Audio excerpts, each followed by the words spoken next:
warahmatullahi wabarakatuh.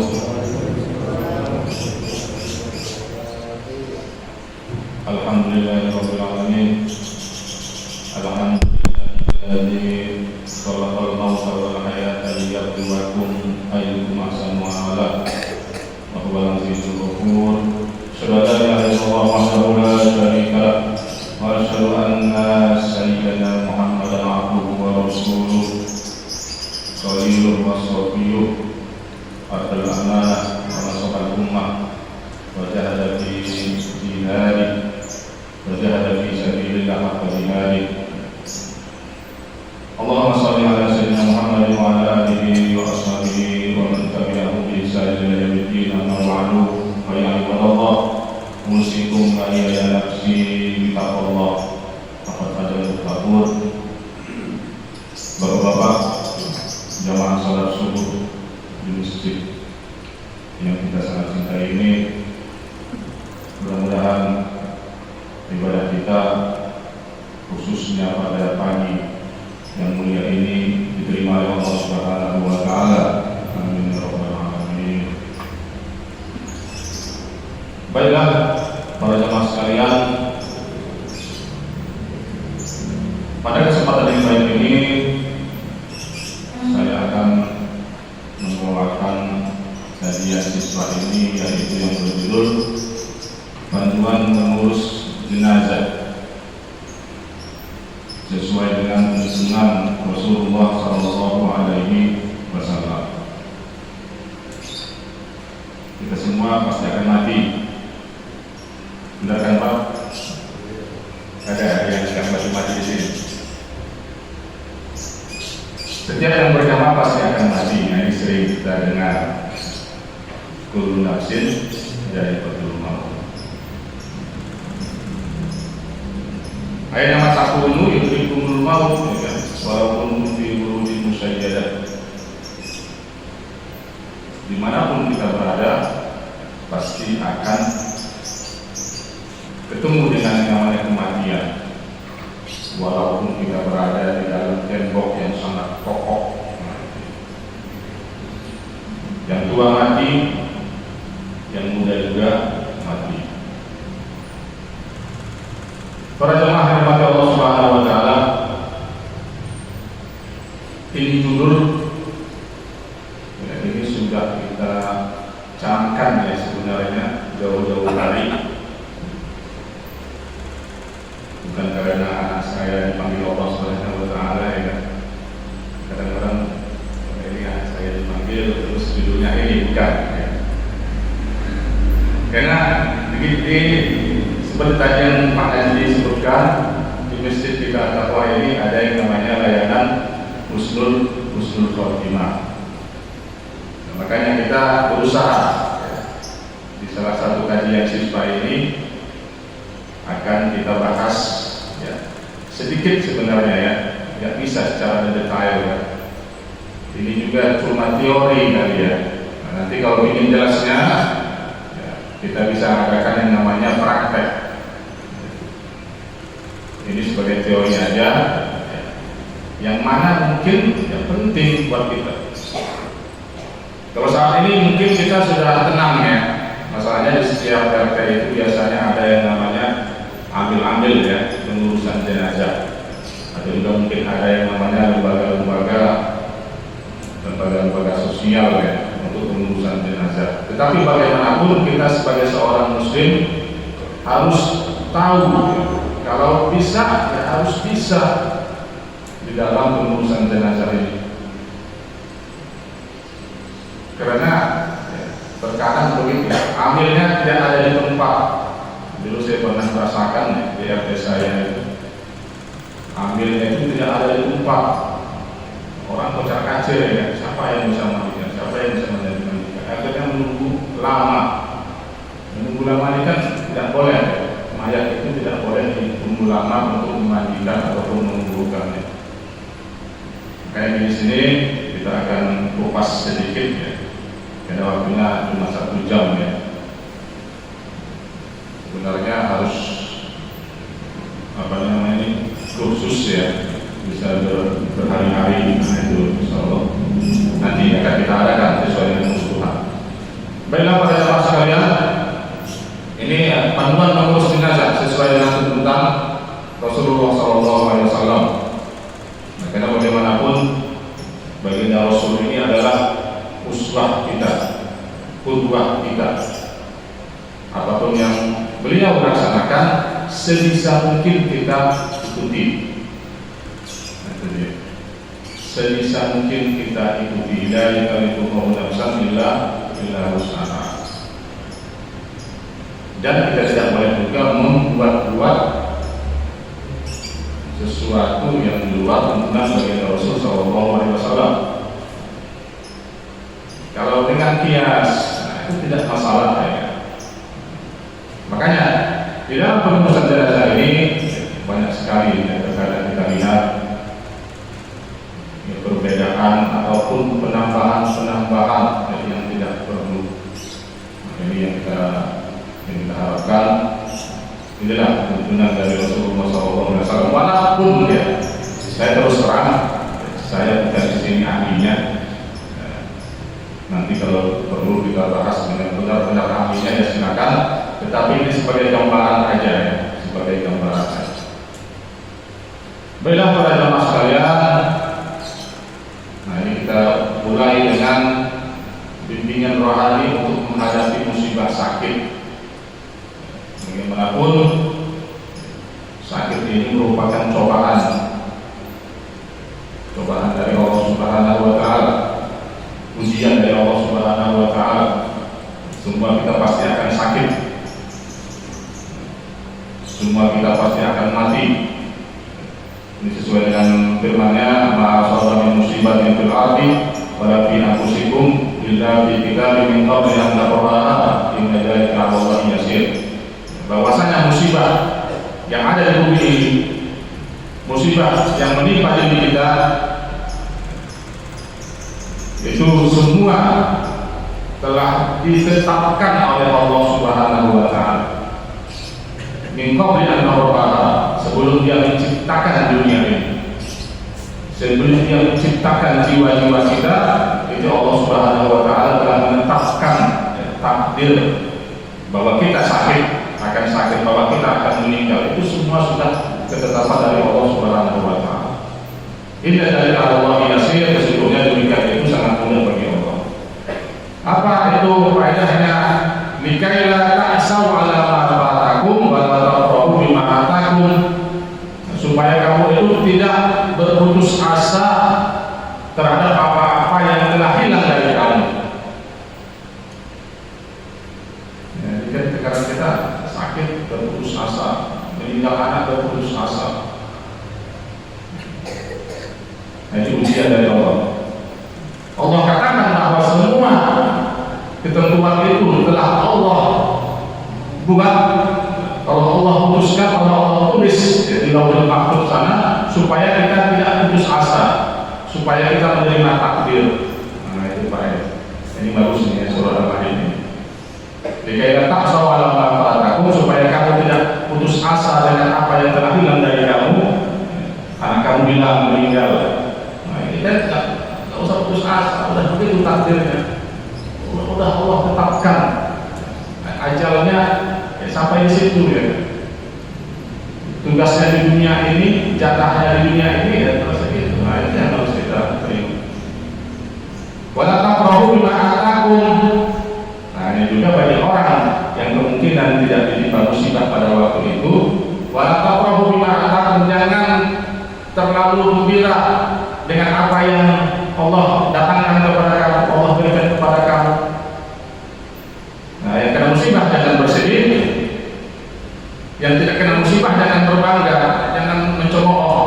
Oh, saya ini alhamdulillah tidak di Allah tidak, anak saya sehat-sehat aja. Ya, itu tidak boleh. Anaknya mati, kenapa mati anaknya? Ya, anaknya begitu. Nah, itu jangan. Anak saya kalau sehat-sehat aja. Nah, itu jangan gitu. Itu dia, wala taqrabu bima atakum. Dan janganlah kamu terlalu gembira dengan apa yang Allah berikan kepada kamu. Yang maksudnya di sini, yang kemungkinan Allah tidak menguji dia, Allah tidak mengambil anaknya, Allah tidak mengambil suaminya, Allah tidak mengambil bapak ibunya dan sebagainya. Nah, disambut dengan itu, Allahu la yuhibbu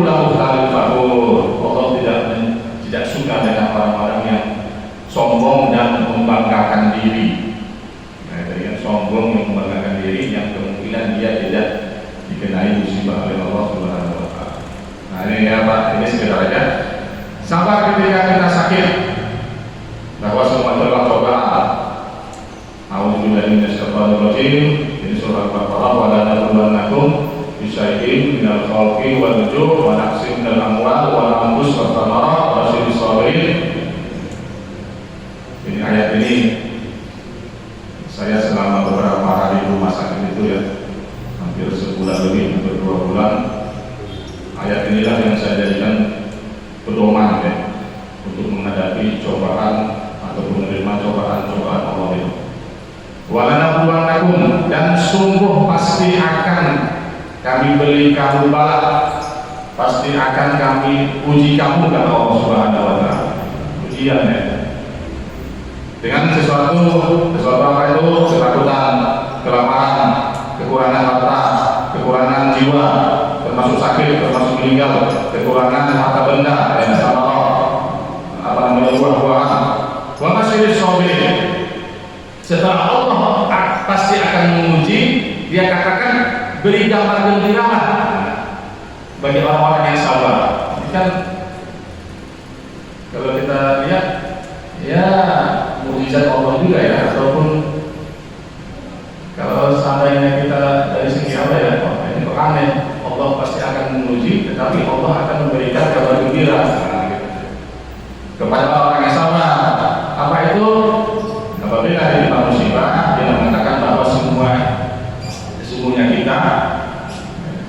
kita dan apa yang kita miliki itu adalah milik Allah Subhanahu wa taala dan akan kembali kepada Allah. Inna lillahi wa inna ilaihi raji'un. Ditambah lagi faedahnya. Ulaika alaihim shalawatun min rabbihim wa rahmah wa ulaika humul muhtadun. Ada 3 keutamaan orang yang sabar ketika dia menghadapi musibah. Shalawatun min rabbihim, shalawatun ala, shalawat ya. Allah memberikan shalawatnya. Itu seperti ayat yang sering kita dengar, innallaha wa malaikatahu yusholluna ala, yusholluna ala nabi. Ini kan shalawat ala. Nah, bagi orang yang sabar itu seperti Allah memberikan shalawatnya kepada baginda Rasul sallallahu alaihi wasallam. Jadi ayat ini sangat mulia sekali. Walaupun di sini ditafsirkan ke apa namanya, pengampunan. Nah, itu tafsir dari Departemen Agama itu pengampunan. Kalau kita lihat di pusat-pusat itu pengampunan yang sempurna. Tetapi di Ibnu Katsir itu disebutkan keutamaan yang sempurna. Shalawat ini, shalawat ala ini, shalawat ala. Harus ada alanya Pak. Kalau sholat aja kan sembahyang tuh, nahnu nusolli, nah kita sholat. Tapi kalau nahnu nusolli ala, nah itu kita bersalawat, nusolli ala Nabi sallallahu alaihi wasallam, itu bersalawat. Nah kalau sholat itu ditambahkan dengan kata-kata ala dalam bahasa Arab, artinya bersalawat. Nah begitu juga orang yang sabar, ya Allah akan mengasihkan shalawat alanya kepada orang-orang yang sabar. Yang kedua apa? Rahmah. Yang ketiga apa? Hidayah, muhtadun. Makanya mungkin di sini kita lagi ada musibah, gitu kan? Jangan berkecil hati. Jangan berkecil hati. Tiga faktor ini. Saya juga 3 faktor ini yang mendorong saya supaya tetap tegar dalam menghadapi cobaan pada waktu itu. Orang bilang di dunia itu tidak ada obatnya Pak. Tetap saya bersabar, tetap saya optimis. Ya. Kalau kita tahu bahwa ada obatnya, kita agak tenang ya kan. Tapi kalau ada kamu sakit apa? Leukemia, tidak akan ada obatnya, tidak ada obatnya. Udah. Yang penting kita bersabar, kita optimis terus. Bapak-bapak yang dirahmati Allah Subhanahu wa taala, nah yang selanjutnya ini sebelum kita masuk ke panduan yang ini ya, hikmah sakit dan penyakit. Memupuk kesabaran ya Allah kepada Allah. Orang sakit itu semua pasalnya ya zikir terus ya, sholat enggak tinggal ya, itulah faedah sakit itu yang Allah berikan kepada kita. Kalau orang sia-sia aja dia akan sombong.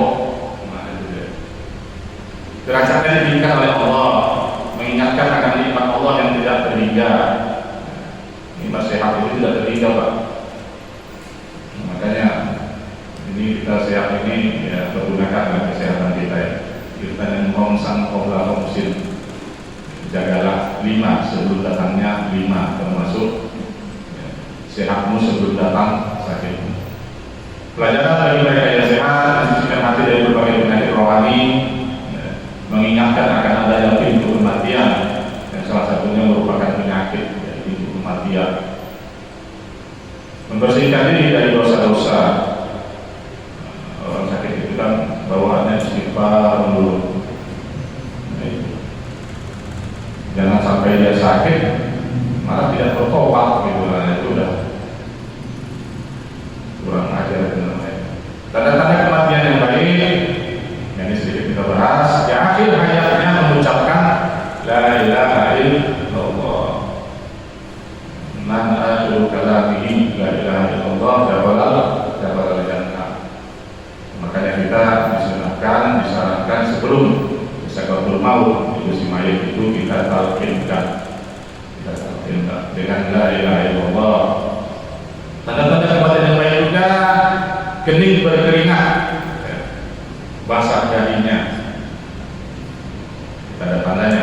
Tapi kalau tidak berkeringat jangan langsung sujon ya kan.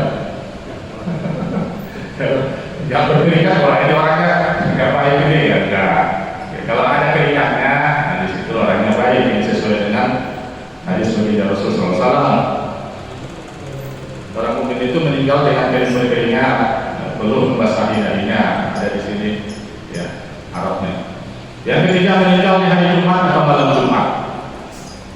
Ya, meninggal di hari Jumat atau malam Jumat. Tidak ada orang yang mukmin yang meninggal di hari Jumat atau malamnya, melainkan Allah akan pelihara dia dari fitnah kubur.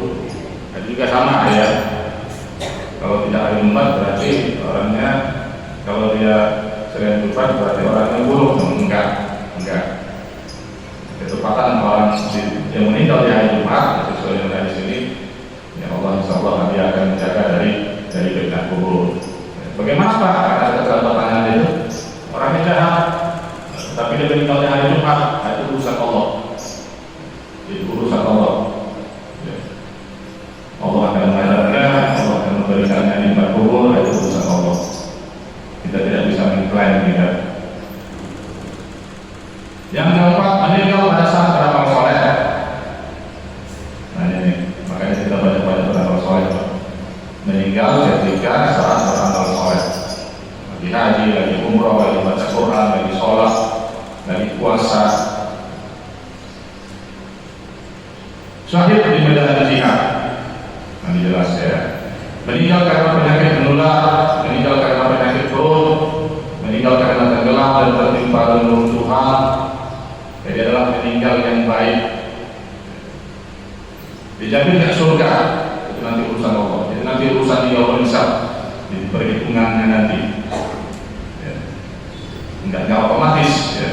Penyakit menular, tapi orangnya bejat, orangnya ahli maksiat. Nah itu. Tetapi secara umumnya orang-orang yang meninggal karena ini itu adalah termasuk kematian yang baik. Meninggal karena penyakit perut, meninggal karena tenggelam dan tertimpa reruntuhan, meninggal karena terbakar, karena melahirkan, karena mempertahankan harta benda yang hendak dirampas. Ini semuanya adalah cara meninggal yang baik. Selanjutnya, perawatan jenazah ketika baru akan meninggal. Bukan baru akan, baru meninggal. Ada meninggal misalnya saudara kita. Nah, ini apa seharusnya kita lakukan sebelum dimandikan, sebelum dikafani, sebelum disolatkan? Yang pertama, pejamkan matanya. Yang kedua, katupkan mulutnya. Nah, sekarang orang mulut itu yang ya, mata mulut itu terbuka pelan-pelan. Kalau susah ya pelan-pelan aja, atau di apa namanya ada lakban tutup aja. Lama-kelamaan pasti akan tertutup ya. Matanya juga demikian ya. Karena ada orang itu yang matanya susah pernah ditutup juga. Mungkin aja di lakban ya. Itu udah itu masih tegak. Yang ketiga, ucapan kalimat istirja. Istirja ini adalah innalillahi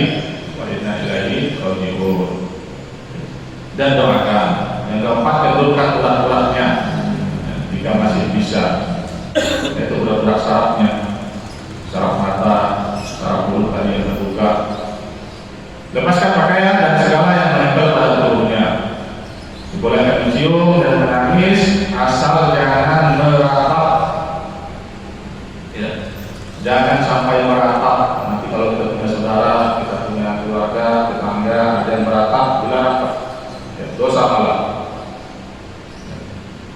Dalam sebuah hadis itu disebutkan, ya, bukan termasuk golongan kami, ya. Kata Rasulullah SAW, orang yang meratapi jenazah. Orang yang meratapi jenazah itu berarti dia tidak menerima dengan takdir. Nah, itu dia. Menangis boleh, tapi jangan sampai meratap. Mencium juga boleh, ya. Menangis ya boleh. Maka kalau nggak dia menangis, aneh ya. Berarti senang dia meninggal di mayat. Lunasi hutang-hutangnya, kabarkan kematian kepada kerabat dan saudara. Segala persiapkan perlengkapan untuk memandikan, mengkafani dan menguburkan. Sekarang kita masuk memandikan jenazah. Nah, ini secara teori aja. Dan mungkin nanti kalau perlu praktek, ya kita buat praktek di sini nggak apa-apa. Yang pertama, sebaiknya orang yang memandikan jenazah itu adalah orang yang diberi wasiat ketika si mayit masih hidup, kalau ada wasiatnya. Ya, kalau seandainya nanti kita ini siap-siap ini kita berwasiat kepada keluarga kita, ya, Bu, nanti kalau saya meninggal, nah itu tolong yang memandikan saya, misalnya siapa ya, Pak Darbi misalnya, nah itu wasiat itu. Ada mungkin itu Pak Darbi, kalau saya meninggal. Nah itu yang kalau berwasiat, kalau nggak berwasiat ya nggak masalah.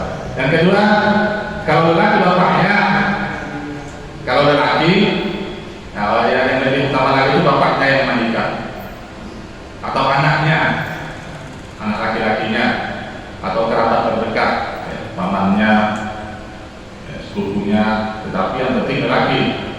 Kalau wanita, nah itu ibunya atau anaknya perempuan. Ya lebih afdol anaknya sebenarnya, ya, si bapak itu anaknya yang memandikan. Wanita anak perempuannya atau kerabat yang terdekat perempuan. Ya, boleh enggak anak laki-laki? Ya jangan, ya kan. Dan bagaimana pun kalau memandikan itu ya, yang memandikan yang utama gitu kan, itu kan otomatis akan berhubungan dengan awal-awal si mayit gitu kan. Usahakan yang sesama jenis. Kalau suami istri nggak masalah, aja dia. Istri boleh memandikan jenazah suami, begitu juga sebaliknya. Istri sama suami. Orang lain boleh memandikan apabila dari pihak keluarga tidak ada yang memandikan dengan syarat harus seizin dengan jenazah dan amanah. Ya. Kalau dari keluarga tidak ada yang mau, nah itu orang lain. Nah disinilah yang namanya ambil itu Pak. Tapi dengan izin, nah, jangan asal nolong aja. Dan amanah, ingat kita tidak boleh menceritakan segala aib cacatnya si mayit, tidak boleh, dosa. Oh kemarin saya memandikan mayat anaknya begini, ya. Cacat di sini, wah itu nggak boleh, nggak boleh ya. Yang memandikan tidak boleh menceritakan cacat dan aib jenazah. Nah, tahapan memandikan jenazah. Nah, ini kita ini teori aja dulu. Peralatannya tempat tertutup seperti dari bak pemandian, ember, gayung, sabun, bubuk kapur barus atau daun bidara, kain basah atau kain lap, nanti sudah siapin. Memandikan ini mudah, tetapi jangan dianggap mudah. Dan juga jangan dipersulit. Dan jangan dipersulit, uang segala macam juga. Ada sebuah hadis dari Rasulullah SAW dari Ummi Atiyah Al-Ansariyah radhiyallahu anha berkata, Rasulullah SAW masuk kepada kami ketika anak perempuan beliau wafat. Ketika kami memandikan anak perempuan beliau, di sini dalam riwayat yang bernama Zainab, Rasulullah masuk kepada kami dan beliau berkata, mandikanlah basuhlah dia 3 kali atau 5 kali atau lebih. Kalau kalian lihat lebih baik daripada itu, memandikan itu Pak 3 kali, ya, ukuran ganjil, menyiramnya 3 kali, menyiram kepalanya, menyiram badannya itu 3 kali. Kalau perlu lebih 5 kali boleh, 7 kali juga boleh. Ya paling banyak ya 7 kali atau 5 kali. Dengan air serta daun bidara, dan basuhlah terakhir dengan campuran kapur barus. Kapur barus ini penting. Ini juga sesuai dengan hadis Nabi SAW, dan juga untuk menjaga si mayat itu supaya tidak cepat dihinggapi yang namanya binatang-binatang ya, di dalam tanah itu, di dalam kuburannya. Nah, itu faedahnya kapur barus. Saya bacakan, saya ulangi. Mandikanlah dia dengan 3 kali siraman atau 5 kali atau lebih. Kalau kalian lihat lebih baik, dengan air serta daun bidara, dan basuhlah yang terakhir dengan campuran kapur barus. Dengan air itu pasti disabunin Pak. Memandikan mayat ini, nah, ada cara memandikan. Nah, ini persiapan aja dulu. Memandikan mayat ini seperti kita mandi. Jangan tidak pakai sabun, bersih. Makanya salah satu keistimewaan agama Islam itu adalah dari tata cara menghormati mayat, menghargai mayat. Meninggal juga harus diurus, harus dihormati, harus dihargai. Dengan cara apa? Dibersihkan tubuhnya. Dulu saya pernah di daerah Samosir itu kita minoritas, banyak sekali orang Kristen. Ada seorang yang mualaf, dia berkata demikian, ya, dia sangat menghargai Islam ini dalam hal menghargai mayat, memuliakan mayat, bersihkan sampai kotorannya harus dicepokin dan sebagainya. Itulah Islam kita ini yang sangat mulia dalam hal menghormati ataupun memuliakan jenazah. Nah, ini hadisnya dalam bahasa Arabnya. Dahulu alaihi Rasulullah SAW hina tuwfiyat ibnatuh faqala irsilnaha salasan aw khamsan aw akthar min dzalik. Irsilnaha, basuhlah dia 3 kali atau 5 kali atau lebih dari itu. In ra'aytum dzalik khairan, apabila kamu lihat itu baik, bima'in sidr, ya, dengan air sidr. Sidr ini bidara, sidr mahdud, waqawin mandud dalam surah Waqiah itu. Waj'alna fil akhirah kafuran. Kafuran ini adalah kapur barus. Ausai min kapur, ada sesuatu dari kapur barus yang sejenis dengan kapur barus. Bukhari Muslim ini hadis sahih. Cara memandikannya dengan sopan dan lembut. Nah, ini Pak, angkat badannya dan tekan bagian perutnya pelan-pelan kecuali wanita hamil, terus istinjakan pukul dan luburnya dengan sarung tangan. Memandikan mayat ini seperti kita mandi junub.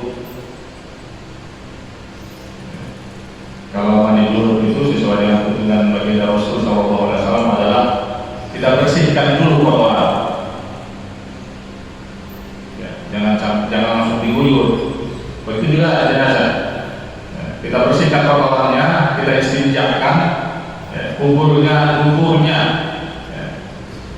ini Pak, maaf, duburnya ini itu banyak kotoran.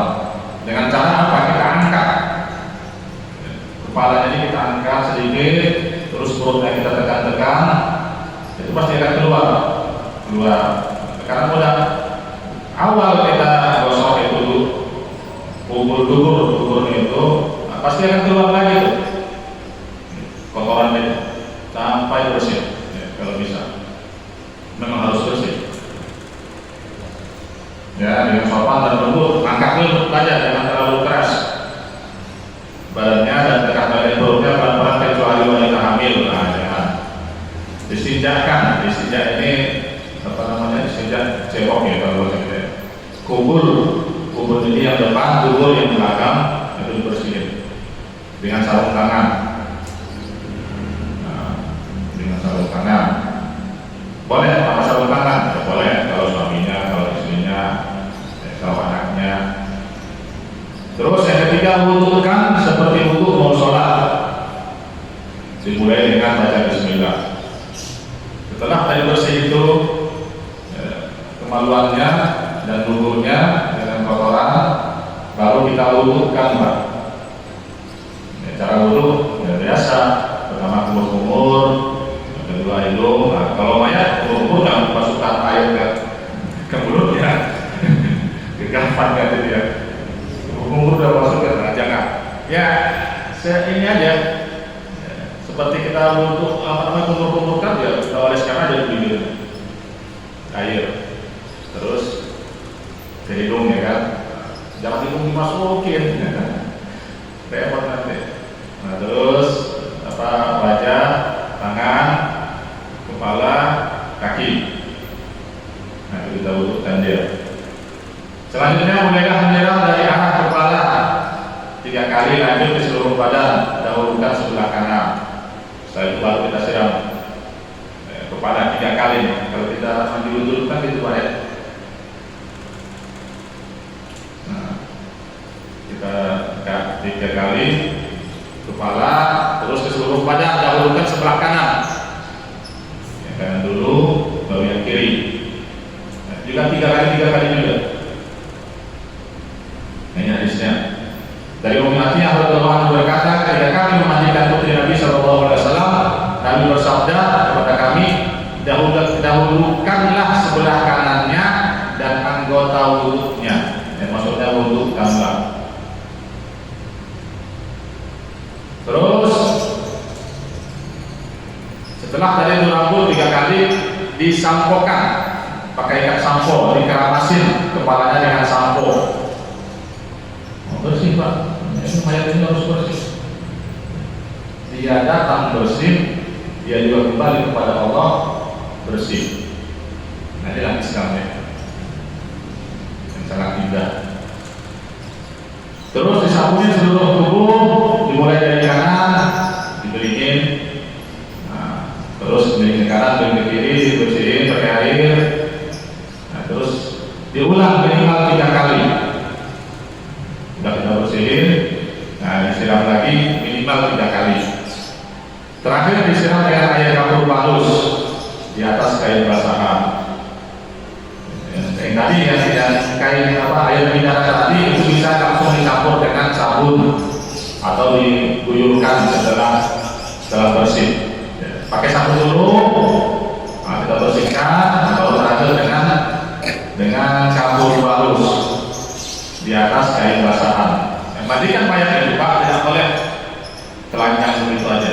Ya, jangan sampai mandikan mayat itu dengan cara sudah telanjang. Harus ditutup dengan kain. Sampai Islam begitu ya, menjaga kehormatan mayat itu tidak boleh telanjangi.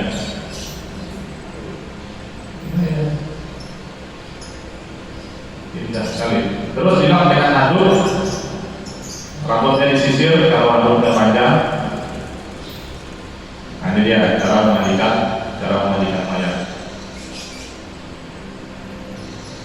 Ya, tadi pertama distinjakan, dicebokin, terus diwudhukan, nah, terus dimandikan seperti biasa. Rambutnya dulu 3 kali, disampoin, badannya disabunin. Nah, itu aja ya. Jangan dibuat aneh-aneh gitu. Disabunin kanan dulu, belakangnya kan biasa harus dibalikin ya, jangan sampai belakangnya tidak terkena air. Pada prinsipnya seperti kita mandi junub harus terguyur seluruh badan kita. Begitu juga memandikan jenazah, harus diguyur seluruh badannya. Jangan sampai ada rongga ataupun bagian yang tidak tersiram air.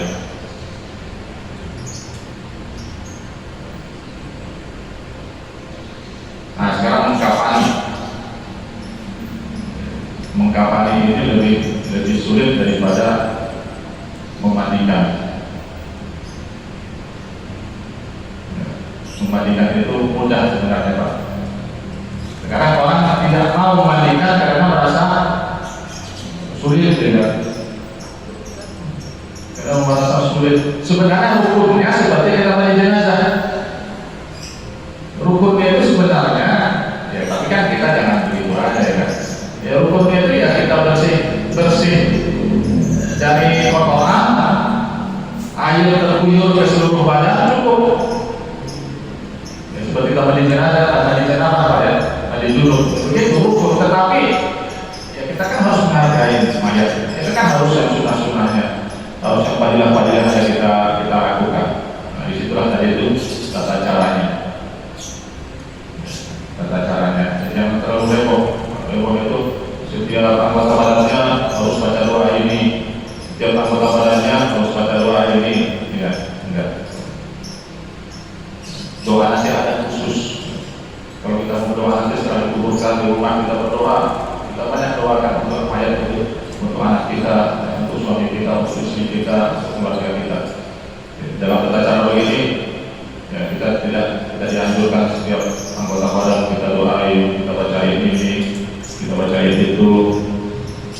Diringkaskan, jadi percepatan. Nah ini mengkafani ini ada peralatannya. Yang pertama tali pengikat 5 atau 7 bekas. Nah tali pengikat itu kita siapkan dulu Pak. Kita potong dari kain kafan yang boleh, atau sudah disiapkan juga ya syukur kan. Kain kafan kita lebar pada kaki sesuaikan panjangnya. Kalau anaknya gemuk panjang ya kita panjangkan. Kapas secukupnya, bubuk cendana secukupnya, bubuk kapur parus, sisir, minyak wangi.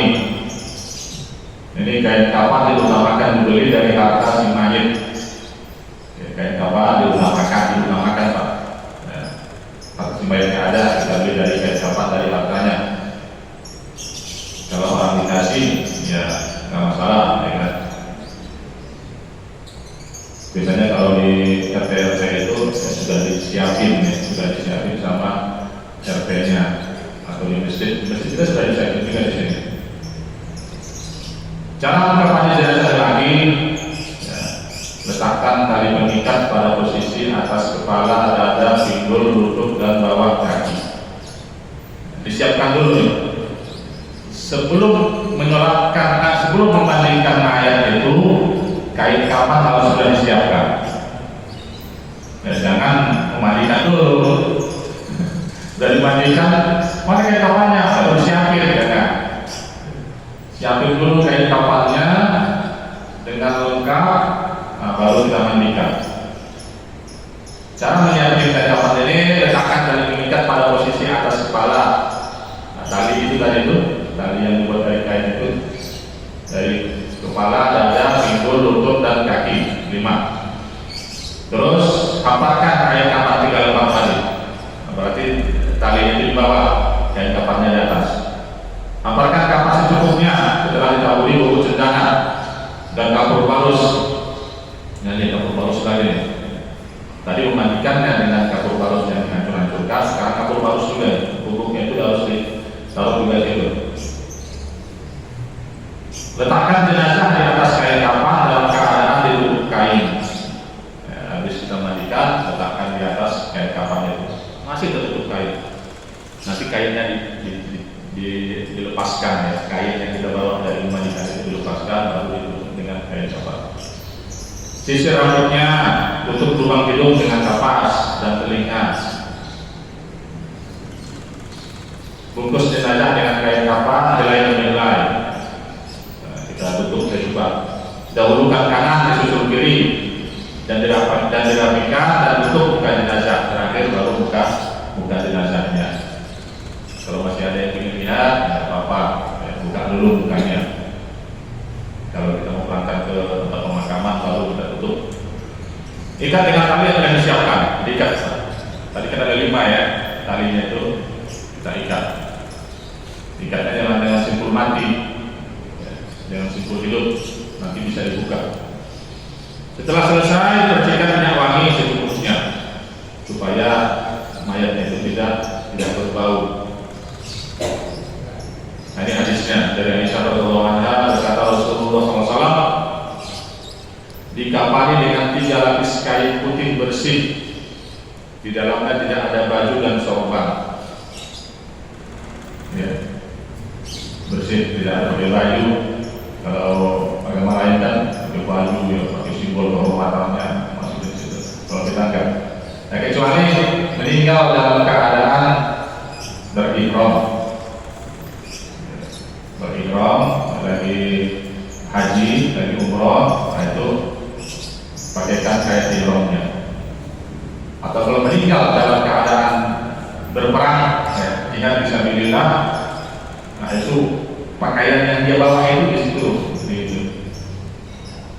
nah, itu tak perlu dimandikan ya, kalau orang yang dalam tidak di jalan Allah itu. Kain ihramnya itu ya kain yang dia bawa ketika dia berperang. Nah, ini bedanya dengan kapan jenazah wanita. Peralatannya, kalau laki-laki tadi tiga helai kain, kalau perempuan ini 5 helai kain. Nah, lebih banyak, 5 helai. 2 helai kain panjang, 1 helai untuk sarung. Nah, itu kita siapin juga Pak, sarungnya nanti. Terus 1 helai untuk baju kurung, 1 helai untuk kerudung. Nah, ini dia kalau perempuan. Terus tali pengikatnya 5 atau 7, ya itu disesuaikan sama dengan laki-laki tadi 5, ya 5 tali pengikat. Kapas, kerudung cendana, kapur baru, sisir dan minyak wangi. Nah, beda itu doang. Ya, kalau perempuan 5 helai, kalau laki-laki 3 helai. Cara mengkapannya jenazah wanita. Nah, kalau yang dari itu dari awal, ini yang kedua, ini kita tulis di sini, hampirkan 2 lembar kain panjang. Nah, kita hamparkan, terus 1 lembar kain sarung, 1 lembar baju kurung, dan 1 lembar kerudung. Nah, itu dibungkus gitu Pak, dibungkus. Yang mana dulu terserah, yang penting kain panjang dulu atau sarung dulu, terakhir baru kain yang panjang itu. Maksudnya baju kurung dulu, kerudung dulu, itu nggak masalah. Ya, kita lihat bagaimana baiknya pada waktu itu. Nah, baru kita hafalkan 2 lembar kain panjang itu, kita ikatkan ke badannya. Bila rambutnya panjang, bisa dipintal. Kalau perempuan rambutnya panjang dipintal, atau bahasanya apa ya? Dikondek ya Pak? Dikepang, karena dikepang ya, dikepang. Nah, ini sholat jenazah. Jadi setelah dimandikan, dikafani, kita sholatkan. Menutup aurat, ya, syaratnya. Nah, ini yang menyolatinnya, suci dari hadas dan najis, suci badan, pakaian dan tempat, seperti kita sholat biasa. Dan juga mayat sudah dimandikan dan dikafani. Letak mayat sebelah kiblat orang yang akan mensolati. Nah, ini biasa ya, kita sudah tahu. Posisi kepala jenazah di sebelah kanan kalau laki-laki. Boleh Pak. Posisi kepala jenazah di sebelah kanan. Misalnya di sini, nah, posisinya di sebelah kanan, kepalanya jangan dibalik. Ya. Jangan dibalik, kepalanya sebelah kanan, kakinya sebelah kiri. Imam berdiri sejajar dengan kepala kalau laki dan perut kalau wanita. Imam kepala laki-laki, kalau dia wanita di perutnya. Nah, ini rukun sholatnya Pak. Niat. Ya, ini niat nih. Ya, niat kita menyerahkan mayat. Ya. Kalau kawan-kawan nahdien itu yang menyebutkan dengan usolli sholat jenazah ya, arba'at takbirat, nah gitu ya. Billahi ta'ala. Berdiri bagi yang mampu 4 kali takbir. 4 kali takbir. Membaca surah Al-Fatihah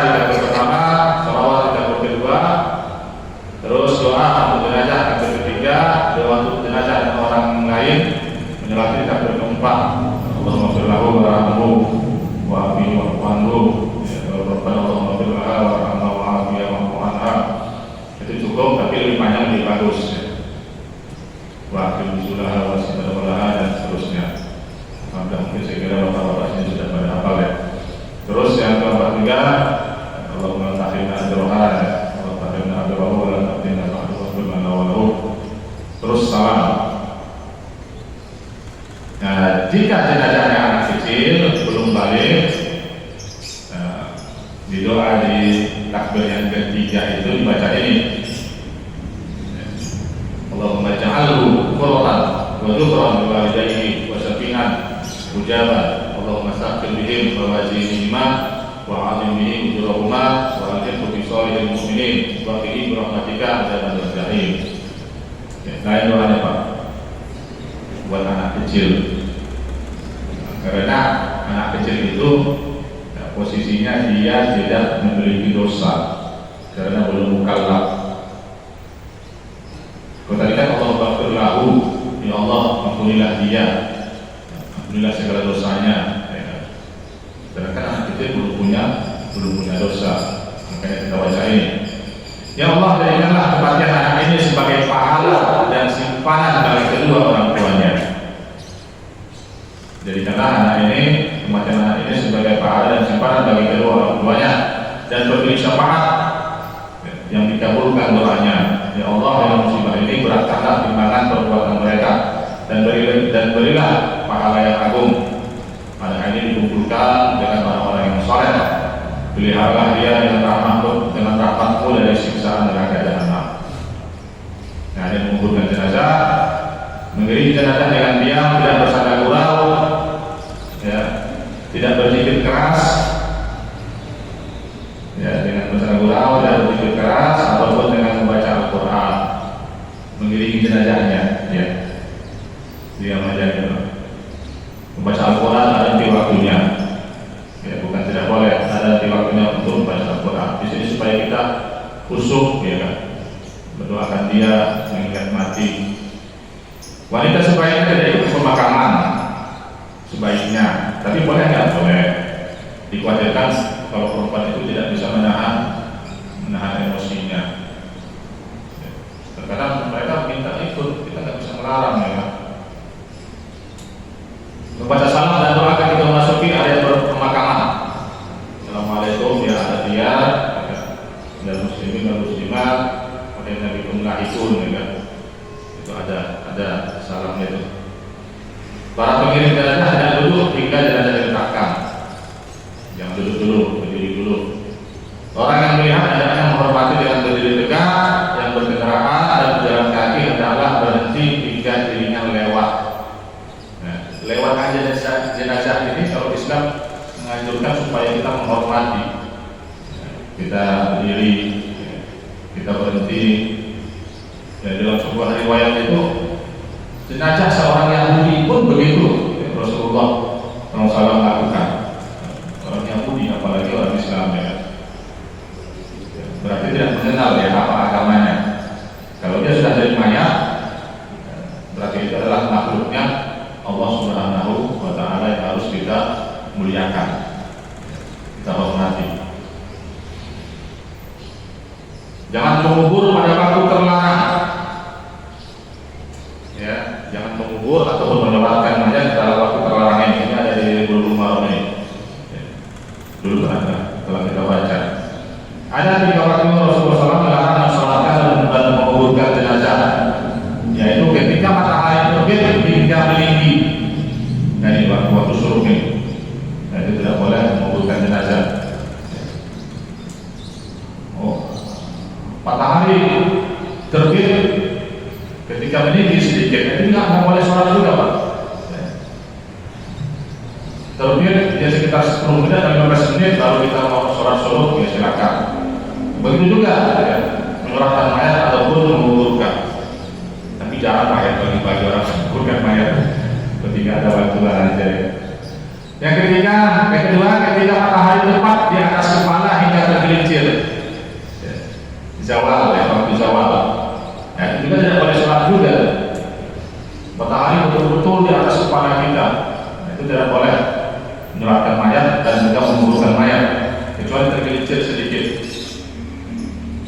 Ya. Menguburkan mayat ya matahari terik itu buat apa ya? Tunggu sebentar ya. Jam 12 pas menguburkan mayat. Jarang ya, tapi larangan itu bagaimana kita harus mewaspadai.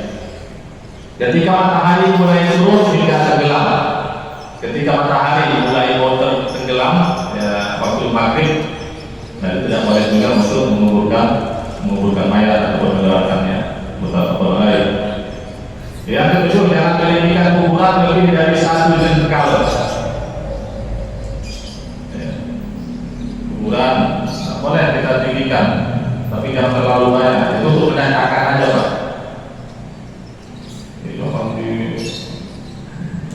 Seperti istana di luar kuburannya. Yang ke-8, jangan duduk, berdiri atau melangkahi kuburan orang lain. Dalam kubur jenazah dimasukkan dari posisi kaki dengan mendahulukan ke kepala. Ya.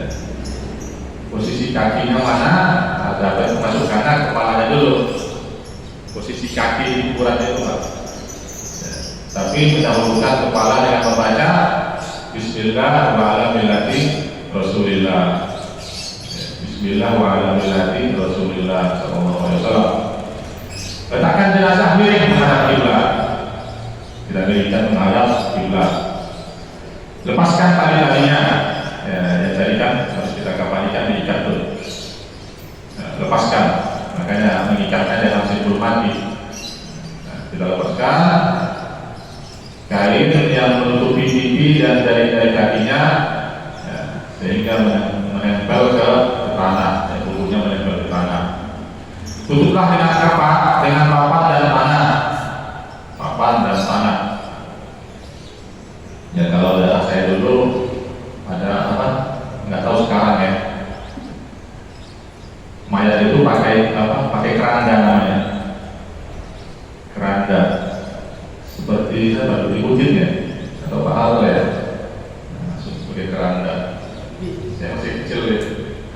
Nah, di Sumatera masih begitu, Pak, ya, masih pakai keranda di dalamnya. Kalau di sini kan enggak, ya, kapan-kapan kayu-kayu itu ataupun papan diitukan ke dia, atau dengan bambu ya, nah, baru ke tanahnya diinjak-injak kali ya.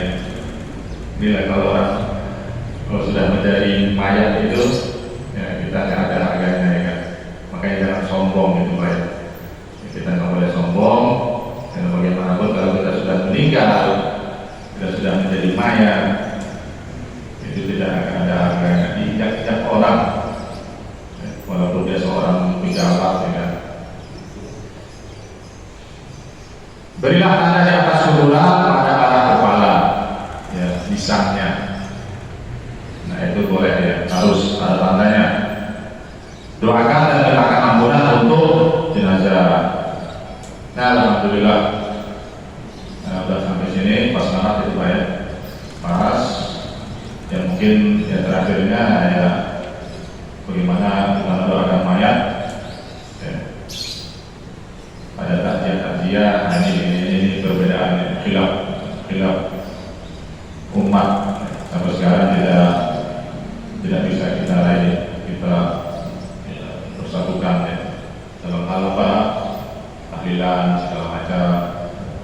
Kalau Muhammadiyah itu takziah aja, takziah ada ceramahnya, ada doanya ya kan? Kalau orang lahir tahlilan berdoa ya, kita jangan terlalu banyak ya, membahas itu, dan itu masalahnya khilaf. Karena ulama besar dulu kan udah membahasnya begitu kan. Kita ulama kecil begini ya. Lana a'maluna walakum a'malukum. Ya, buat kita amal ibadah kita, buat mereka amal ibadah mereka. Nah, ini yang bisa saya sampaikan. Nah, pada prinsipnya Bapak-bapak yang dirahmati Allah Subhanahu wa taala, ini hanya teori. Ini hanya teori yang mudah-mudahan kita bisa mencerna sedikit. Nah, ini berfaedah sekali. Mau jelas prakteknya. Tapi bagaimanapun ya, kalau ada keluarga kita yang meninggal, kalau bisa kita mandikan, kita yang mandikan. Kalau tidak bisa, kita ikut di dalamnya. Misalnya anak kita, nah kita di luar, kita ada orang itu kan, ya takut lihat mayat ya, atau jijik melihat mayat, jangan. Kita harus ikut ambil. Itu ambilnya itu pasti mengasih. Kalau ambilnya nggak membolehkan, wah itu kelewatan itu ambilnya. Takut ilmunya diserap ya kan. Karena lagi ambil itu nggak boleh masuk. Kalau udah terakhir lalu dipanggil menjelang doang. Takut ilmunya diambil, jurus-jurus itu takut diambil karena itu ya maaf kata ya. Jadi sekarang sudah begitu, ladang ininya gitu kan, ladang usahanya. Jangan. Ya, kalau kita sebagai ambil, ya, seperti kemarin ya, pada alhamdulillah, anak saya ikut, saya juga ikut. Itu kita melihatnya, memandikannya. Jadi juga kita bapak-bapak sekalian ini, ikutlah kita ke dalamnya, kita lihat. Dengan itu kita tahu nanti. Bagaimanapun memandikan mayat ini dengan praktek, nah baru kita tahu. Kalau cuma teori begini, ya sekedar teori aja kita tahunya. Nah, cara mengamankannya, mandinya ikutin. Dulu saya termasuk orangnya dulu juga pak, nggak tega gitu melihat mayat itu dimandiin. Tapi pas kembali anak saya, nggak hilang gitu, karena senang gitu. Senang kita lihat mayat. Dulu kan, wah mayatnya takut, jijik segala macam. Ini yang bisa saya bawain. Yang mungkin ada yang mau bertanya silakan. Ya silakan sebelum. Kalau bapak meninggal, kan ada anak laki-laki apa memandikan, kan bapaknya akan Jangan harus sejenis ya, meninggal bapaknya, anak perempuannya dimandikan jangan. Nah, kalau nanti misalnya disuruh untuk menyirami, nah biasanya begitu pak, sebagai tanda penghormatan itu, nah suruh menyirami terakhir sebelum ditutup, nah itu tidak apa-apa. Nah, tetapi kalau dalam hal untuk mencekoki, untuk mandikan, ya jangan. Ya tidak boleh. Istri boleh. Nah, tadi ada situ. Istri memandikan suami, suami memandikan istri, itu boleh. Kalau mayatnya berat pakai tali. Ada lagi pak, mungkin pak, silakan. Ya kalau tidak ada, alhamdulillahirobbilalamin. Ya, kajian ini sangat bermanfaat sekali. Mudah-mudahan kita semua bisa mendapatkan ilmunya ya kan. Dan insya Allah yang lebih penting tadi kita praktekkan. Tetapi itu aja pesan saya. Marilah kita jadikan ilmu memandikan, mengkafankan jenazah ini bukan hal yang sulit. Ya, itu aja. Bukan hal yang sulit dan jangan dipersulit. Tetapi jangan juga diremehkan gitu. Dulu saya begitu pak, kapan itu sulit ya, memandikan itu sulit ya. Pas kita lihat enggak sulit kok. Yang penting bersih, yang penting kita wudukan, yang penting kita airnya seluruh badannya harus kena. Ini yang bisa saya bawain. Terima kasih kepada semuanya. Aku qauli hadza wa lakum Allahu musta'an. Allahumma muwaffiq ila aqwamit thoriq. Akhirul kalam. Assalamualaikum warahmatullahi wabarakatuh. Kepada Ustaz yang sudah menerangkan tentang pengurusan kita terhadap saudara kita yang sudah meninggal dunia, yaitu ada 4